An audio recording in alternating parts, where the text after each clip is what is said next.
وہ مصور بننا چاہتا تھا، وہ کبھی بھی یہ بننا نہیں چاہتا تھا جو وہ بن گیا تھا۔ ایڈولف ہٹلر 1889 میں آسٹریا کے ایک چھوٹے سے قصبے میں پیدا ہوا۔ ہٹلر نسلاً جرمن نہیں تھا، نہ ہی اس کی پیدائش جرمنی میں ہوئی تھی، لیکن پہلی جنگ عظیم کے بعد وہ پکا جرمن بن گیا تھا۔ اسے جرمنی سے بے حد محبت تھی اور وہ جرمن میں انقلاب لانا چاہتا تھا۔ پہلی جنگ عظیم میں جرمن قوم سے کی گئی زیادتی کا انتقام لینا چاہتا تھا اور دوسری جنگ عظیم میں اس نے یہ کر دکھایا۔ پہلی جنگ عظیم میں وہ فوج میں ڈاکیے کے طور پر بھرتی ہوا اور اس نے ڈاکیے کی ڈیوٹی سر انجام دی۔ اس جنگ کے دوران برطانوی سپاہی ہنری نے ہٹلر پر بندوق بھی تان لی۔ وہ چاہتا تو ہٹلر کو ختم کر سکتا تھا، لیکن ہٹلر کو نہتا دیکھ کر اس نے ہٹلر پر رحم کھا لیا۔ اگر ہنری ہٹلر کو اس روز مار دیتا تو شاید دنیا اس بڑی تباہی سے بچ جاتی جو دوسری جنگ عظیم کے موقع پر ہوئی تھی۔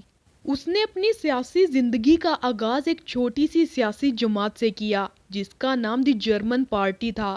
یہ وہی پارٹی تھی جو بعد میں نازی پارٹی بنی۔ اس پارٹی میں دوسری جنگ عظیم کا آغاز ہوا اور نازی ازم کی بنیاد بھی رکھی۔ ایٹم بم سے لے کر بہت سے فضائی ہتھیار بھی ہٹلر کی لیبارٹری کی ہی ایجاد ہیں، جنہوں نے دوسری جنگ عظیم کے موقع پر 5 کروڑ سے زائد زندگیاں نگل لی۔ ہولوکاسٹ جس کا نام لینے سے بھی دنیا کانپ اٹھتی ہے، وہ بھی ہٹلر کا ہی کارنامہ ہے، جس میں اس نے 60 لاکھ سے زائد یہودیوں کو موت کے گھاٹ اتارا اور کچھ یہودیوں کو زندہ چھوڑتے ہوئے ہٹلر نے یہ تاریخی الفاظ کہے تھے کہ میں انہیں اس لیے زندہ چھوڑ رہا ہوں تاکہ دنیا کو معلوم ہو سکے کہ میں نے انہیں کیوں مارا۔ ہٹلر نے دوسری جنگ عظیم میں خوب تباہی مچائی اور جرمن سے چھینے گئے تمام علاقے واپس لے لیے۔ اس کے علاوہ اس نے فرانس پر بھی قبضہ کر لیا۔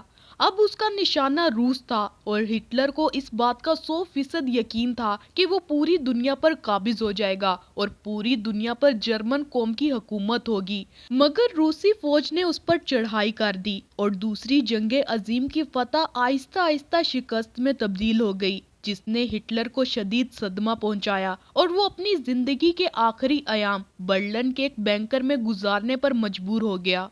ہٹلر نے 30 اپریل 1945 کو اپنی محبوبہ سے اسی بنکر میں شادی کی اور چند ہی گھنٹوں بعد اس ڈر سے خود کو گولی مار کر خودکشی کر لی کہ سوویت فوجیں اسے گرفتار نہ کر لیں۔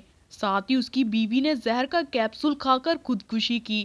مرنے سے پہلے اس نے اپنے قریبی سپاہی کو یہ حکم دیا کہ اس کی لاش کو جلا دیا جائے، ورنہ سوویت فوج اس کی لاش کی بے حرمتی کرے گی۔ ہٹلر کے سپاہی نے اس کے حکم کی تعمیل کرتے ہوئے ہٹلر کی لاش کو جلا دیا۔